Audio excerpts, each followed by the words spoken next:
네, 이번에는 이제 지금 그 집권 여당 새누리당 쪽으로 이야기를 넘어가 보겠습니다. 지금 새누리당은 사실 이제 그 김무성 대표 리더십 문제가 상당히 이제 좀 크게 드러나는 거 아닌가.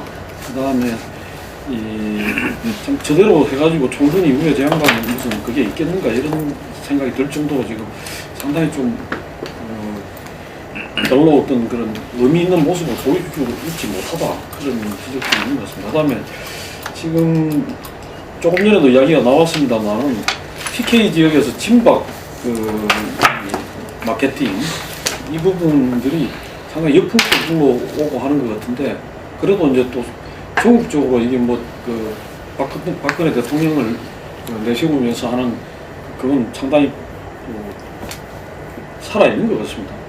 그 다음에 이제 새누리당이 지금 경선 룰 막바지 그거 하면서 이제 본격적으로 경선 체제에 들어갈 것 같은데 그 영입에서는 특별한 그게 안 보이고 오히려 어떻게 보면 본인이 정계 은퇴한다고 선언했던 문대성이나 이런 사람들을 다시 이제 뭐 단지 저게 출마시키겠다 하는 뭔가 혼선이 있고 좀 그 별로 점수를 딸 만한 모습을 별로 못 보이는 것 같아요. 이런 현상을 어떻게 봐야 되는지 좀 여건에 대한 좀 말씀을 좀 나누죠. 먼저 지난번에 총선 때 35% 물갈이를 하고 그다음에 살아서 이제 돌아온 사람까지 한 52%가 물갈이 됐다고 새누리당이 공천에서 쌍수. 네. 19대 총선 때. 네, 그런데 지금 새누리당의 이번 총선 전략은 뭔가 하면 결국은 총선의 결과에 따라 가지고 당 이제 총선이 끝난 뒤에 7월달에 당 대표 선거가 있고 이까지 거치고 나면 대선 후보가 어떻게 될 건가 하는 가닥이 잡혀갈 거라고 봅니다.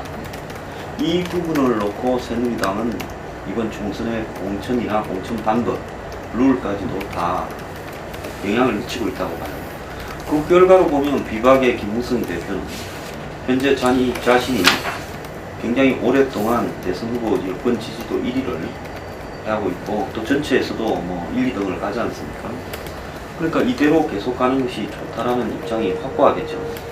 그리고 어쨌든 그걸 물갈이를 시도하는 친박이나 뭐 대통령 입장하고는 배치되는 건데 결국 김무성 대표의 뜻이 공천룰 특별기구에서 관철이 되었다고 보고 그 다음에 선거구 획정이 이렇게 늦어지는 부분도 무슨 뭐 노동법 개정과 연계했지만 그것도 일정하게 의도라고 저는 보고 있습니다. 선거구 획정이 늦어져야 뭐 과감한 물갈이나 이런 부분들을 할 찬스도 왜냐면 선거구가 없어졌는데 무슨 뭐 어디에 뭐고 어떻게 될 줄 알아서 물갈이 할 사람을 데리다 오겠습니다. 그 타이밍을 없애고 있는 부분이거든요. 그렇게 본다고 한다면 결국은 물갈이가 전제되지 않는데 어떤 영입 인사가 지금 와서 뛸 수 있겠는가. 지금 보면 유령 당원이 곳곳에 많이 있다는 거예요. 현재 룰대로 여론조사를 했을 때 유령 당원이 좀 많이 있다면 영향을 굉장히 많이 미칠 수도 있고 그 다음에 당협위원장과 현역 의원이 아니고는 당원 명부를 볼 수 없다라는 겁니다. 또는 당원 명부를 보지 못한 채 그냥 길거리 압수하고 다니다가 전화 돌려서 여론조사를 할 때 이길 수 있는 가능성이라는 것은 굉장히 현저한 지명도를 갖고 있거나 고위 관직을 해서 계속해서 국민들에게 많이 알려진 사람 외에는 사실상 현역이나 현역 당협위원장을 이기지 못할 것이다. 제가 봤을 때 한 80% 후반 정도로 지금 하는 사람이 대부분 당선될 가능성이 있다는 겁니다. 자, 이런 상황에서 결국은 들어와서 그런 험악한 정치를 하지 않던 각계에 뛰어난 사람이 뭐 지금까지 정치에 몸을 안 담갔으면 별 할 생각이 없던 사람들인데 이런 사람을 데리고 가서 초빙을 해서 당에 영입을 시켰을 때 밑에서 경선부터 그 지역에 세우던 호박이들하고 붙더라. 누가 구분을 하겠습니까? 그러니까 지금 현재 상향식 경선이 최고의 정치 혁신이다라고 주장하는 시스템화에서는 들어올 사람도 없죠. 근데 친박도 지금 와가지고 무슨 진실한 사람 인재 영입 이야기하지 지금까지 룰이 확정되는 단계까지 친박이 정말로 박 대통령이 정치판 물갈이를 원하는 만큼 과감한 물갈이를 하기 위해서 싸우느냐 공천룰을 두고 그것도 아니라고 봐요. 자기들도 현역이라는 프리미엄에서는 이해관계가 일치하니까 친박 비박이 사실상으로 짜고 지금과 같은 룰을 만들어 놓고 이제 와서 이제 뒤늦게 이제 영입이 되니 안 되니 하면서 청와대에 립서비스하고 있다. 그렇게 봅니다. 그렇게 보면 자 물갈이 안 돼. 거기에다가 뭐 정책 개혁이니 뭐니 하는 부분도 지금 제대로 안 나오고 있습니다. 그럼 이런 선거를 가지고 야당이 분열되었으니까 막연히 180석 이상은 기본으로 가겠지. 한때 내심으로는 200석 이상을 자신을 했지요. 과연 그렇게 가겠는가? 국민들은 귀신같이 이런 부분들을 냄새를 잘 맡아요. 그래서 지금 새누리당에 돌아가는 모습을 보면 총선의 결과가 굉장히 의외의 결과가 나올 수 있다는 부분을 전혀 인식하지 못하는 것 같고 굳히기 하자는 것, 또 바꾸자는 것도 한번 보십시오. 분구되는 지역에 서울에 바꾸자. 그거 몇 개 되겠습니까? 그러니까 결국은 새누리당의 이번 총선에서는 역대 유례 없는 가장 적은 물갈이를 하는 것일 거다. 자, 그런 부분들이 앞으로 총선 결과에 어떤 영향을 제가 봤을 때 총선에 좀 져도 된다고 보는 거예요. 총선에 이기고 지고가 중요한 게 아니라 내가 대권을 가는데 어느 쪽이 더 유리하냐라는 부분으로 이 포맷이 되어 있단 말이에요. 그러니까 대표가 자기는 부산 지역구 있으면서 남들 보고 흠지 나가라고 오늘은 또 보니까 정청래 지역구에 김태호 나가라니까 정청래 의원이 김영삼 대표 당신이 나와서 나오고 붙자 이런 이야기를 했단 말이에요. 나는 흠지 나가기 싫은데 남 보고 흠지 나가라. 그리고 조경태 들어오는 날 안대희 최고위원 주고 결국 그것은 최경환이 최고위원 들어오는 거 막으려고 했다. 그래서 오늘날 새누리당의 입장은 국민들이 어느 누가 더 낫냐라고 말하기 어려운 한마디로 구태의연한 대파 싸움을 하면서 시간만 보내고 있다. 그리고 전체로는 현역이나 당협위원장들이 그대로 가자라는데 거의 담합했다. 이래 봅니다. 같은 진단이에요. 저도 뭐 지금 새누리당의 총선 준비 태세를 보면은 19대 총선하고 비교를 해보면 그때 박근혜 비대위 체제에서 정말 여당이 다들 진다고 했던 선거를 대반전을 시킨 그때 모습을 떠올리면은 정말 대비가 될 정도로 대단히 지금 느슨하고 뭐 여당은 지금 뭐 하고 있나 하는 생각이 들 정도의 이제 모습인 것 같아요.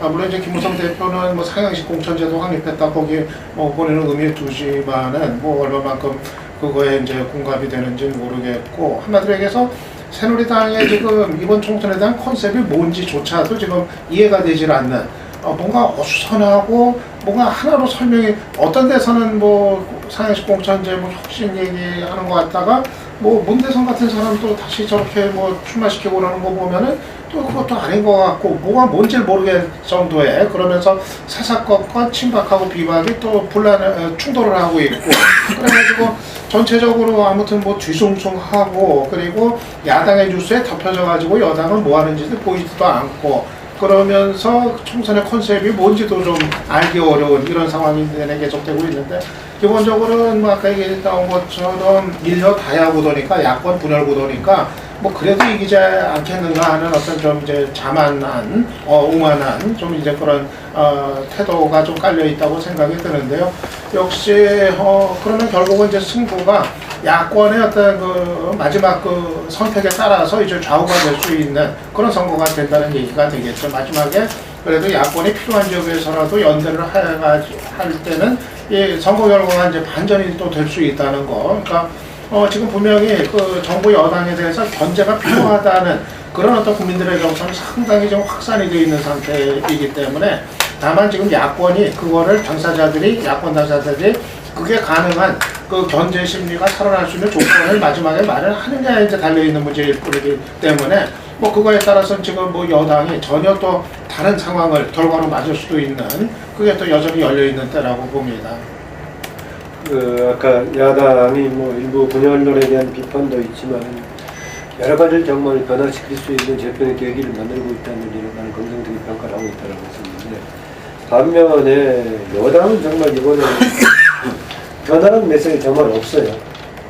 이 정치권에 대한 기본적인 국민들의 인식이 항상 불만이 뭐 최고니까 실제로 변화하든 변하지 않든 간에 변화, 혁신, 개혁 이런 용어를 던지는데 그런 게 없어져 버렸어요. 오히려 일찍이는 보수혁신위원회라고 김문수 위원장을 중심으로 구성해가지고 뭔가 하는 것처럼 했었는데 계속 박근혜 대통령의 납작 엎드려서 가는 모양새를 해버려 보니까 아무것도 없어져 버렸고요. 그래서 이번에 그 새로운 인물들 전부 공천한다고 했던 게 뭐였습니까? 수도권에서 현역이 없는 것을 대상으로 한다. 본인들의. 그러니까 현역 의원 도전하는 세력은 없앤다. 또 하나 두 번째는 이전에 과거에 국회의원들이 있는 것도 가급적이면 피한다. 거기까지 해버리고 보니까 결국은 경쟁한다는 유리한 지역이 대구에서 청와대 쪽 낙하산 진박 빼놓고는 전부 그대로 간다는 이런 인상을 줘버렸던 거 아니겠습니까? 그래서 실제로는 지금 그런 상황이고, 저는 제가 지난번 아마 회의 때 그 얘기를 했던 것 같은데, 그동안에 김무성 대표 리더십 문제 우리가 진단할 때 대부분의 사람들이 야, 김무성 박근혜의 관계 속에서 차기 대권까지 본인의 이거 리더십 이어갈 수 있을까? 여기에만 초점을 뒀었는데, 그게 아니라 저는 하여튼 집권 여당을 이렇게 만드는데 김무성 대표의 역할이 굉장히 큰 책임이 있다.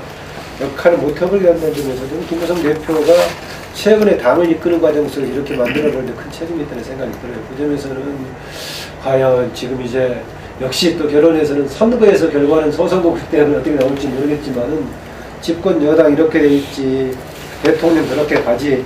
그럼 결국은 뭐냐? 종합적으로 봤을 때는 우리나라 정치가 지금 전반적으로 아주 안 좋은 쪽으로 가고 국정도 안 좋은 쪽으로 간다는 것이죠. 대신에 저는 그 진박의 마케팅에 대해서는 별로 효력은 없을 거라고 봅니다. 개인적인 경쟁력인데, 개인적인 경쟁력을 가진 사람은 진박 마케팅하고 상관없이 될 거고, 그 다음에 이것을 가지고 마케팅하는 사람은 오히려 본인이 약한 사람은 취약성만 더 드러낼 것이다. 그러니까 일선에 또 진실한 사람 구호를 붙인 새누리당 예비후보도 있던데, 이때 진박은 뭐 꽃이 진다고 할 때 진박이든 누사가 되든 간에 그런 진박이 될 것 같은데, 그래서 진박 마케팅 자체는 선거 때는 별로 의미가 없을 것이다 생각합니다. 이미 저는 박근혜 대통령이 미래의 권력을 향했을 때 선거 예방이었었지, 이미 지금 이번 총선을 끝으로 이제 본인이 여권 내부에서의 권력에 개입될 여지가 거의 없어지는데, 이 마케팅 자체도 그 효력이 없을 것이다. 더구나 본인에 대한 지지도도 뭔가 회복할 계기를 만들지 못하고 있는 상황이 더 그렇다고 봅니다. 근데 이제 그 마케팅 효용이 없다는 게, 이 시장 마케팅에서는 뭐, 그럴 수가 있는데, 시장 마케팅이 아니고, 지금 현재 대구에서는 보이지 않는 손 논란이 있잖아요. 네. 갑자기 현역 의원이 느닷없이 예비후보까지 등록한 현역 의원이 불출마 선언을. 그거 해봐야 뭐 한두 개, 네. 두세 개 되지 않겠어요? 그래서 그런 부분들이 지금 다가올수록 굉장히 아주 치밀하고 좀 강압적으로 굉장히 이루어질 것이다. 이게 그래서 그런 부분에서 아마 이 주류 일변도로 이렇게 정치 활동을 해온 사람들은 상당히 그것을 좀 거부하기 상당히 어려울 것이다, 이런 생각이 드는데, 어쨌든 그 TK 핵심 대구 지역에서의 그런 움직임이 전체적인 어떤 새누리당의 어떤 이 총선에서는 마이너스가 될 수밖에 없다, 이렇게 보여지고요. 지금 이 친박에서는 뭐, 그리고 예를 들면 보수 매체에서도 상당히 지금 김무성 리더십에 대해서 뭐 어떤 매체는 제목이 격렬하게 아무것도 하지 않는다, 뭐 이런 식으로 지금 이야기를 하고 하는데, 김무성 대표 쪽 말이 하면은 낮은 포복으로 어쨌든 살아남아야 된다, 이러면서 본인들의 깃발은 어떤 상향식 공천, 이 상향식 공천이야 정치개혁의, 한국 정치개혁의 핵심이다. 이 깃발 하나 잡고 낮은 포복으로 어쨌든 이 포화 속에서 살아남아야 된다, 이렇게 가고 있는 것 같아요. 그런데 뭐 이 윤상현 의원이 충충포럼 회장이 된다든지, 뭐 충충포럼이야 다 알다시피 반기문 이렇게 대권론을 진원지인데, 뭐 그런 부분에서 지금 친박 핵심이라고 뭐 자타가 이야기합니까? 어쨌든 윤상현이 그 회장을 맡았다든지, 뭐 이런 부분들이 상당히 그 김무성 당대표의 총선 이후의 어떤 행보도 자세하지 않겠다, 이걸 갖다가 좀 드러내는 거고, 그래서 겉으로는 상당히 이렇게 조용한 것 같지만 그 내부적으로는 지금 또다시 뭐 지금 이 세 번째잖아요. 이게 친박 비박간의 어떤 이 총선, 특히 그 공천을 앞두고 치열한 싸움은 전개되고 있다. 그런데 이것이 경선이라는 어떤 이 상시 공천을 이야기하는 이런 부분에 또 변수가 하나 생겼어요. 이게 선관위에서 지금 가산점이 있는 이 경선은 경선 불법 금지에 해당되지 않는다고 이렇게 입건 해석을 내렸더라고요. 그래서 그런 변수도 하나 생겼기 때문에 어쨌든 간에 지금 새누리당 경선 이 과정 자체가 과연 원만하게 이렇게 정리될 것인가 이것도 좀 지켜봐야 될 점인 것 같아요. 곳곳에서 어떤 내관들이 터져가지고 상당한 혼란을 이렇게 그치지 않을 수 없을 것이다 이렇게 봅니다. 지금 공천이 이제 6월 중순부터 공천 경선이 시작된다는 거 아닙니까? 그래서 3월 한 중순까지 한 달여 걸쳐서 지역별로 이제 경선을 하는 식으로 이벤트식으로 하겠다는 건데 실제로 경선 결과에 들어가면 그 효율성이 만만치 않을 거라고 봐요. 만만치 않을 거라고 보고 지금 유령 당원 문제나 이런 부분들을 그냥 대충 넘어가고 있거든요. 그 다음에 더 나아가가지고 이번에 선거구 획정이 늦어진 부분에 대해서 집단 소송 사태가 벌어질 수도 있고 그 다음에 친박들이 막상 공천 룰을 정할 때 어떤 이유에서든 김무성 대표의 시간 끌기와 페이스에 상당히 말렸어요. 그러다가 이제 뒤늦게 문제 영입을 이야기를 하면서 이제 문제 제기를 하는데 김무성 대표 입장에서요. 박근혜 대통령하고 충돌을 하지 않으면서 시간만 끌면서 시간은 자기 편이다. 그래서 시간만 자꾸 소모해가면 결국은 이 경선 방식이나 공선의 어떤 룰은 다 자기 페이스로 녹여버린다. 그러면 결국 총선만 끝나면 그 다음 날부터는 나한테 힘이 실린다. 지금 이렇게 생각을 하고 있죠. 이런 부분에 이 청와대나 친박에서 정교한 총선 대응 프로그램이 저는 미비했다. 이렇게 보고 있습니다. 그러면 모든 걸 당의 흐름에 맡겨서 이 영향력을 행사하지 말아야 되는데 그것도 또 아니고 어쨌든 자기 구도를 창출하고 당의 주도권을 총선 이후에도 유지하려고 한다. 이런 부분들이 계속 충돌할 수밖에 없는 상황이고 지금 아마 제가 볼 때 본격적 경선이 시작되기 전에 새누리당에서는 내부의 문제가 좀 터져 나올 것이다 라고 봅니다. 예. 그러니까 지금 새누리당이 보이고 있는 모습에 대한 여러 지적과 또 이제 앞으로 순탄치만은 않을 거다는 분석이 많았습니다. 예. 새누리당 부분에 대해서 좀 추가하실 말씀이 있으십니까? 특별한 게 없으면 저 문제로 넘어가죠.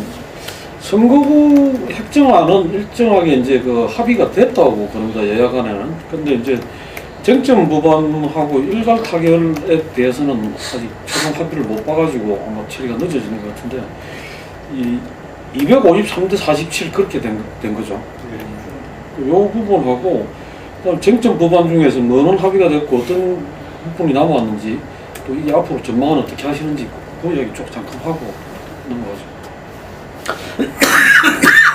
저는 선거구 획정은 노반에 갈수록 새누리당이 주장하는 그 방향으로 결정될 수밖에 없을 거라고 봤습니다. 선거 제도 개편을 포함 안 했다면은 초반부터 조금 제대로 접근하는 것이 필요했었고 이미 야당의 조국 교수를 중심으로 제안했던 국민의 반발, 여론의 반발을 맞으면서 제도 개편이 어려운 시점이 왔다. 시간이 굉장히 끌면서 이제 공백 상태가 돼가지고 국민 여론이 비판적인 여론이 부딪히는 과정 속에서도 대안이라고 제기했던 것도 저는 아주 부적절한 대안을 제시했다고 봅니다. 연동제도 저는 마땅치 않았었다. 논리적으로도 마땅치 않았었고요.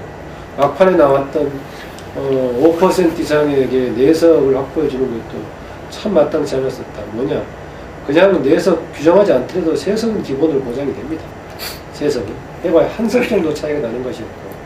그리고 예컨대 지역구에서 5% 받고 정당 투표 5% 받은 정당하고 지역구에서 1% 받고 정당 투표 5% 받은 정당하고 똑같이 배정받는다는 상식적으로 말이 안 되는 상황이죠. 여러 가지가 고려가 안 되는 상황이었는데 그걸 이제 소수당을 고려해서 주장했던 것을 저는 여러 가지 논리적으로 치밀하지 못했다는 점이고 그다음 마지막 포기하고 나서 뭐 했었느냐 18세 이상의 이제 선거 연령 낮추려고 했는데 푸는 것을 뭐라고 얘기했느냐, 이번부터 적용하지 않고 대신 다음부터 적용하자라고 얘기했는데, 당장 선거구가 없어져가지고 공백 상태가 돼갖고 난리하고 있는데 다음 대비하는 것을 연기해서 하는 주장이 저는 타당하지 않았었다라고 봅니다. 그 점에서는 결국은 결론은 새누리당 방향으로 날 수밖에 없으면서도 시간만 그렇게 될 거다라고 이제 봤었는데 결국은 그런 된다고 보고 있고, 그 점에서 저는 선거구 획정 협상 전략이라든가 이 진행 과정 속에서는 야당의 전략적인 미스가 컸다. 뒤에서는 마무리하는 것은 좀 더 이상했고, 대신에 이제 마지막 남은 이미 결정되어버린 상태에서 쟁점 법안하고 연계는 뭐 무리해서 연계가 되겠습니까? 합의된 법안하고 같이 하면서 하는 것이 되는 것이지, 야당이 반대하는 법안 가지고 연계해서 선거 획정 관철시키기 어렵다라고 보고요. 더구나 이제 그 국회법 개정안, 선진화법을 개정하겠다는 발의된 걸 가지고 정의와 국회의장한테 밀어붙이면서 협박했던 것, 정의와 국회의장이 결국은 이제 본인이 총선 출마하지 않겠다 연진 저기든 간에 딱 잘라서 말해버렸기 때문에 더 이상 압박하기 어려운 상황이고, 그래서 저는 합의된 법안하고 선거 획정은 더불어서 조만간 좀 통과될 것 같다는 생각이 듭니다. 이건 뭐 선거 작업 과정은 제가 뭐 최악의 그런 상황이었다고 평가를 해야 될 것 같아요. 물론 선거 획정 완료가 되는 게 뭐 번번이 뭐 선거 코앞에 두고서 이루어졌던 건 뭐 어제 오늘 일이 아니지만, 이번엔 뭐 선거구 부재 상황이라는 초유의 사태까지 빚어졌는데도 뭐 마냥 그냥 또 시간을 끌고 있는, 뭐 전혀 심각하게 받아들여지지 않았던 정치권의 모습. 그런데 저는 뭐 1차적인 물론 이제 이런 경우 뭐 여야 뭐 같이 책임이 있는 문제라고 이제 얘기를 해야겠지만은, 근데 또 1차적으로는 좀 여당 같은 경우가 너무 이 경직된 협상에서 그 태도를 내내 이제 고수했던 거 아닌가 봅니다. 그러니까 정의화 의장 같은 경우도 사실 여당의 어떤 협상 태도에 대해서는 뭐 여러 차례 뭐 지적을 하고 이제 그랬던 것 같은데, 뭐 기본적으로 모든 문제의 기준이 자기네들 의석수 이제 줄어드느냐 마느냐 하는 문제, 모든 기준이 이제 그거로 되다 보니까는 뭐 어떤 뭐 정치개혁의 의미 같은 건 뭐 전혀 뭐 제도개혁의 의미 같은 거는 뭐 지도조차 하지도 못했던 거고, 그리고 뭐 오히려 야당에서도 뭐 여러 가지 뭐 협상안 뭐 새로 내놓고 수정하고 뭐 그랬습니다만, 더군다나 또 새누리당 소속인 이명석 정개특위위원장이 내놨던 뭐 그런 어떤 뭐 중재안 같은 것도 거부를 하고, 아무튼 여당 같은 경우 이번에 뭐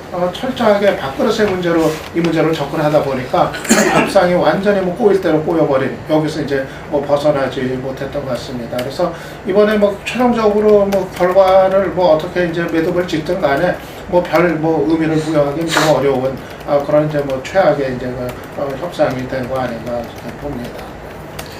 선거구 획정 문제에 대해서 제가 볼 때는 새누리당도 잘못한 부분이 있지만은 더민주의 문재인 대표 측도 탈당 사태나 이런 부분들을 막기 위해서 일부러 빨리 안 했다라고 봅니다.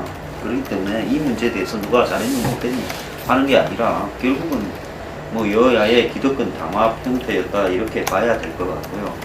문제는 이런 부분들이 정치권에 새로 진입하는 시민들 부분에 굉장히 불편하게 작용을 하고 있고, 기회를 갖다가 박탈하는 부분으로 작용했다는 것은 명백한 일이기 때문에 이 부분에 대해서 향후에 총선 이후에 아마 엄청난 소송들이 뒤따를 거고, 그러면 이런 형태로 국회의원이 자기들 선거구를 획정하는 것, 의원 숫자를 정하는 것, 비례대표나 지역구 숫자를 정하는 것이 맞느냐? 세상에 자기 직업을 자기가 정하는 그런 게 어디 있어요. 그렇기 때문에 이 부분에 대한 논란으로도 이어질 거라고 그렇게 봅니다. 저는 여기서 그 야당 책임론을 좀 더 강조하고 싶은데, 100% 맞습니다. 그 이 박사 지적대로 여당이 자기들 이제 자리 늘리기 지키기 했는 것이 맞는데, 그리고 상대적으로 소수당인 야당이 하는 방법은 뭐였는데, 야당도 똑같이 자리 지키기를 하면 안 되거든요. 그리고 선관위가 나왔던 식으로 지역구 의석 줄이면서 뭐 200대 100을 한다든가 이런 식으로 나갔어야지, 자기들도 똑같이 자리는 유지하려고 하면서 제도 개편을 요구하니까 결국 여당의 현상 유지 전략이 밀릴 수밖에 없었다. 그리고 그 점에서는 당위적인 뭔가 책임을 갖고 있고 제도 개편을 하려고 했던 야당이 그런 점에서 조금 강하게 좀 지적을 해보고 싶습니다. 이게 방금 지적하셨던 그 대목을 앞으로 어떻게 해야 한다고 보십니까? 이게 지금 선거구제나 선거법이나 이런 선거 관련된 부분을 국회의원들 손에 맡기는 것 자체가 상당히 문제가 있다. 그런 문제의식 때문에 선거관리위원회로 넘겼던 거잖아요. 근데도 거기서 획정위를 만들어갖고 독립적으로 하라 했는데 뭐 안 하고 다시 국회로 토스를 하는, 이러다 보니까 지금 결국은 이제 여야 아까 조금 전에 지적하셨듯이 서로 자리 지키기 뭐 이런 식으로 가가지고 막 그 법정 기한을 방등기고 이런 게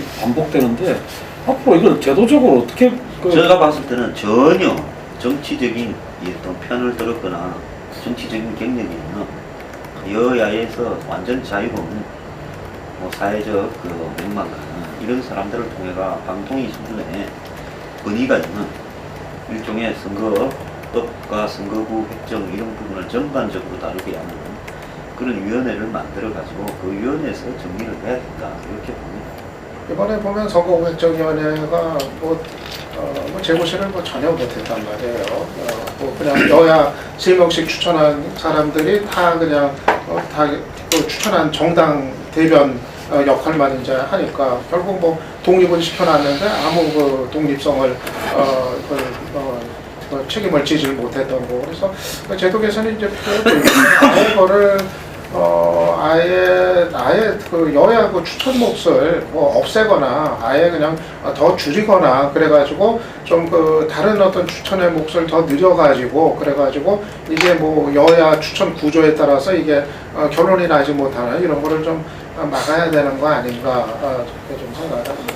저는 일단 이 법으로 뒷받침돼야 되니까 국회가 개입할 수밖에 없는 것인데, 선거획정위원회가 해야 될 권한과 범위를 명확하게 해주지 않은 가운데 선거획정위원회 역할을 줘가지고 계속 국회에서 가이드라인을 장한이 많이 왔다 갔다 했던 것 같아서 앞으로 할 경우에는 좀 그 범위 같은 게 필요하다고 보고요.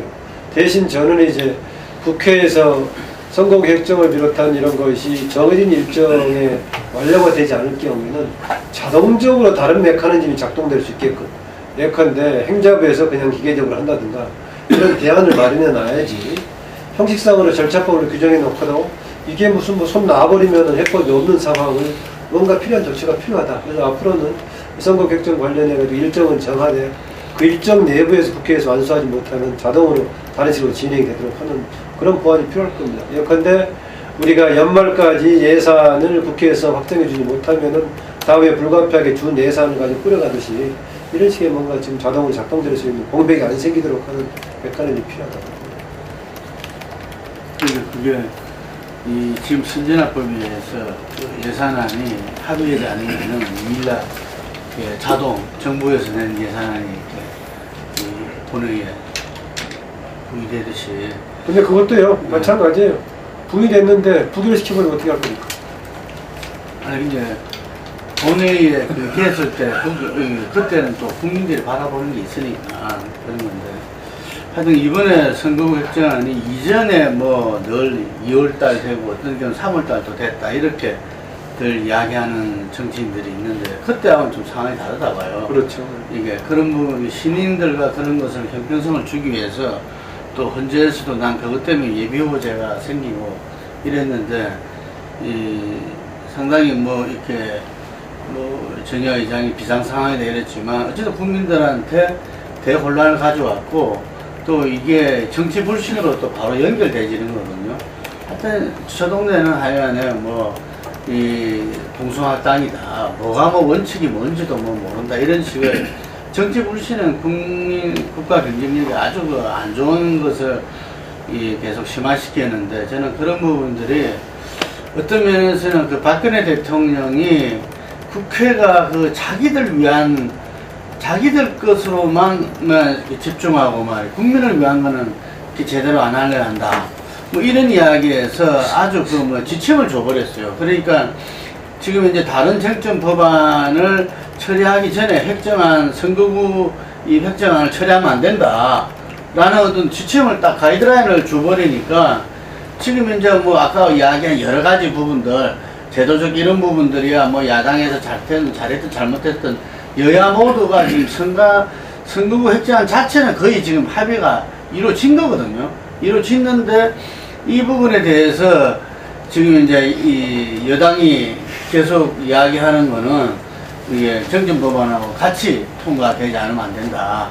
뭐 이런 거니까 예를 들면은 그 야당 입장에서는 이렇게 오히려 그 야당을 협박하는 거죠. 예를 들면은 그래서 그 이 집권 여당이 뭐 한간에 자기들도 뭐 야의대 청와대 여의도 출장소가 안 되기 위해서라도 이 지금 달라진 정치 상황에서 이 선거구 획정안은 정말 이 선전에는 반드시 이렇게 뭐 통과를 해야 되지 않겠나 이런 봅니다.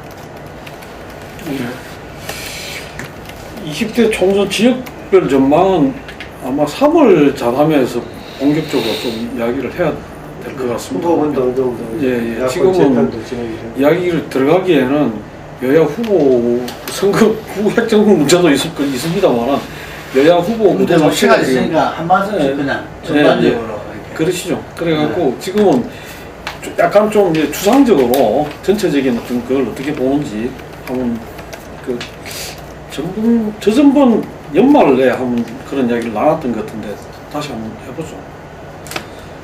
워낙 두 야당 사이에서 호남 쟁탈전이 그냥 치열하다 보니까 이 호남에만 그냥 전반적인 총선 관심이 집중이 되고 뭐 수도권이야 뭐 워낙 전략적으로 중요한 곳이니까 뭐 두말할 필요 없겠지만은 여타 지역들에 대한 그 좀 이제 관심 그런 게 좀 이제 뒷전으로 밀려버린 것 같아요. 그거는 결국은 이제 어떤 변화의 움직임이 감지가 되고 있지 못하다는 이제 의미가 될 텐데요.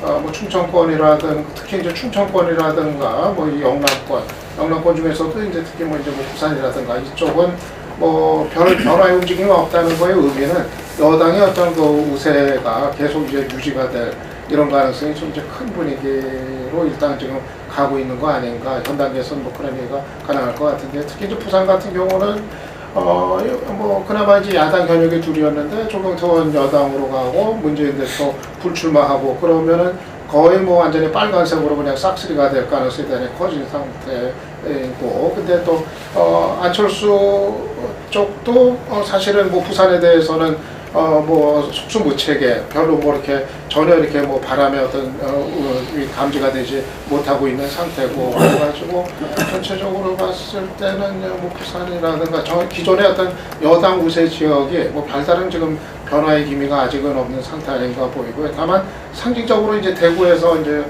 김부겸 후보가 이제 상당히 좀 좋은 이제 호조를 보이고 있다는 거. 그거는 뭐 이제 자관 그 상징적인 의미에서 관심을 이제 끕니다. 저는 전체적으로 봤을 때 지난 19대 때 127석을 야당이 가져가고 있지 않을 것이다. 최근에 이제 야당이 이제 제 3당 생기는 과정 속에 새로운 활력을 만들고 있고 이게 나중에 이제 고육지책으로 후보 단일화까지 포함한다면 상당히 유리한 국면을 만들 수는 있지만은 그 유리한 국면이라는 것이 당 지지도에서 기존에 나왔던 40대 20 몇 정도의 기준에 봤을 때 유리한 국면인 것이지 지난 19대 총선에서 받았을 때 그 득표라든가 의석에 비해서 유리한 국면은 아니다라고 보자면은 지난번부터는 어려울 거라고 봅니다. 그런 가운데 아다시피 서울에서 17석을 여당이 가져갔는데 당연히 여당은 17석 플러스 알파를 가져갈 가능성이 크죠. 경기도도 저는 현재 야당이 현장 유지보다는 현재 여당이 조금 더 가져갈 가능성이 있다. 나머지 호남의 경우에는 야당 4배의 경쟁이기 때문에 종합적으로 같이 간다고 하더라도요. 좀 그런 생각이 좀 있습니다. 그래서 전체적으로는 그런데 그랬을 때 지금 문재인 대표가 이번에 이제 대표 내일 그만둔다고 하면서 했던 게 이제 이번에 총선에서 모든 걸 거기서 승리하지 못하면은 은퇴를 포함한 뭐 책임지겠다는 소리를 해서 오늘 아침에 내가 김정인 위원장한테 물어봤어요.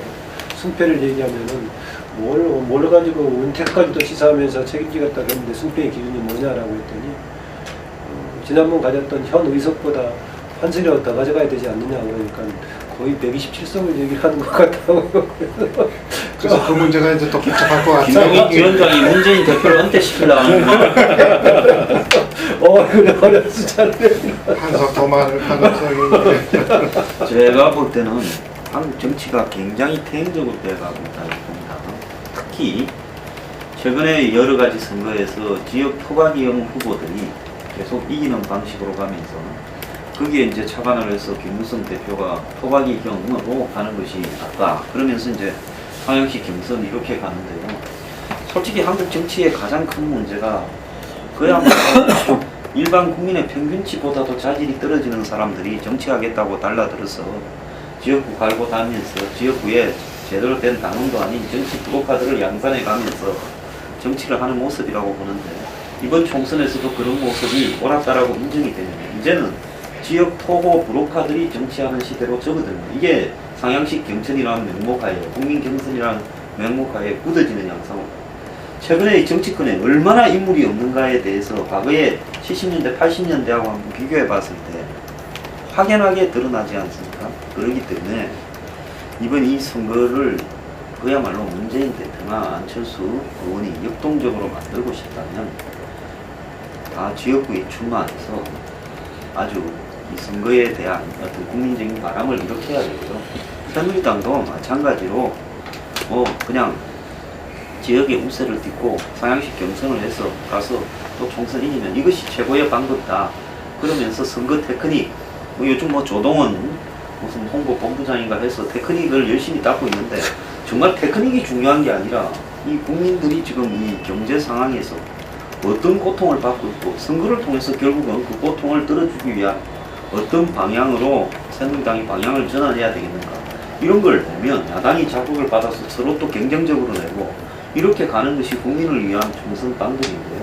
전부 다 그냥 얄팍한 꼼수로 이기는 쪽으로 그냥 가보자, 내지는 지더라도 조금 지는 쪽으로 가자, 이런 식으로 방향을 서로 정하고 있는 것 같아요. 그래서 저는 김무성 대표, 안철수, 문재인 이 세 사람이 정치를 역동적으로 만들기 위해서 다 험지에 출마해야 된다, 이렇게 봅니다. 험지 출마로. 아까 이 김만원 박사님이 지난 총선을 이야기하면서 야당 승리가 예상되었었는데 후보 공천을 하고 나서 좀 여당으로 좀 추가 기울었다, 이런 이야기를 했는데, 이번 선거에서 어쨌든 간에 여야가 붙어볼 만한 상황은 저는 이루어진다고 봅니다. 그랬을 때 결국 이번 총선도 마지막 그 국민들의 선택에 있어 가지고는 어떤 후보 몇 명이 공천되었는가, 후보로 나섰는가 하는 부분들이 결국 수도권 선거를 결정짓지 않을까 생각이 들고, 현재 새누리당이 황 소장도 이야기한 대로 토박이형, 예를 들면은 현역 중심의 지금 토박이형 어떤 후보로 이렇게 공천했을 때 그것이 가지는 확장성이라는 게 팍 줄어버리는 거거든요, 이게. 그래서 이 여당의 지금 현재 어떤 이 지지율 우위도 그 후보가 전부 다 당 지지율보다 낮은 지지율이 있는 후보가 될 가능성이 농후하다, 이게. 그랬을 때는 사실 선거에서 지금 예상하듯이 새누리당이 170석을 갖다가 차지하는 그것이 아니라 오히려 여소야대가 될 수도 있다. 마지막 이 야당들이 또 제가 아까 말씀드린 대로 안철수의 어떤 이 대선 마케팅보다는 어떤 선당우사의 어떤 마인드로 간다면은 또 그래 갈 수밖에 없는 상황도 있겠죠. 당이 시스템이 운영된다면은 저는 조심스럽게 이번 총선이 어떤 야당의 역동성이 후보로 공천까지 이어진다면은 아마 여소야대를 조심스럽게 한번 예측해봅니다. 나는 그 가능성이 있다고 봐요. 왜 그런가 하면 이 공천을 야당이 정말로 재신을 하면 그럴 가능성이 있다고 봅니다. 특히 지금 현재 우려스러운 것은 야당들, 조그만 당까지 포함해서 전 야당들의 총 합계가 50% 가까이 되어가고 있어요. 49.98%가 그러더라고요. 근데 새누리당의 지지율은 지금 안철수 신당이 좀 올라가면 내려가고, 안철수 신당이 좀 내려가면 올라가는데, 지금 현재 30% 후반대라고 봐야 되지 않겠어요? 결국은 새누리당과 그 다음에 야당 지지율 총합계 차액이 한 10% 나고 있어요. 그리고 그럼에도 불구하고 중간에 없는 사람들도 새누리당이 우호적인 사람이라고 보기는 어렵거든요. 그러면 결국은 마지막에 양쪽의 지지표들이 총 직결해서 사실상 호남 빼고 단일화하는 방향으로 치르게 되면 수도권에서 새누리당이 대규모의 참사가 날 수 있다. 저는 그렇게 봅니다. 그러니까 저는 뭐 웃은 게 그걸 뭐 그 전혀 뭐 말이 안 된다 이런 뜻에서 가는 게 아니고 다만 이제 그런 것 같아요. 그러니까 야당이 이제 그 거꾸로 여소야대를 만들어낸 국면에서 과연 인물만 가지고 되겠는가? 그거 플러스 어떤 선거로 가는 데 있어서 상당한 어떤 좀 돌풍적인 어떤 그런 그 이게 좀 그게 있어야 된다. 다시 말해서 뭐 이 박근혜 정권에 대한 심판에 대한 열기가 아주 뜨거워지는 어떤 그런 모멘텀이 주어진다든가 아니면 새누리당 저대로는 안 되겠다는 게 또 이렇게 확 그 국민적으로 확산된다든가 이런 게 보태지면서 또 인물 경쟁력이나 이런 것들이 더해진다면 가능하겠는데 그게 아니고 뭐 이렇게 그 선거 분위기는 고요한데 그냥 인물 비교만 가지고 야당이 가는 거는 좀 어렵지 않겠냐 그런 점에서는 선거로 가는 데 있어 가지고 어떤 그런 그 좀 분위기 또 그다음에 어떤 그런 그 사회적 어떤 그런 그 여론 형성 이런 것도 상당히 작용을 할 거라고 봐집니다. 그거는 치열하게 갈 수밖에 없다니까요. 서로 간의 그 생존을 위해서라도. 예, 뭐 원래 덧붙일 말씀이 없으면 오늘 이 정도로 하고 일찍 끝났거든요. 예, 조금 일찍 끝났습니다. 예.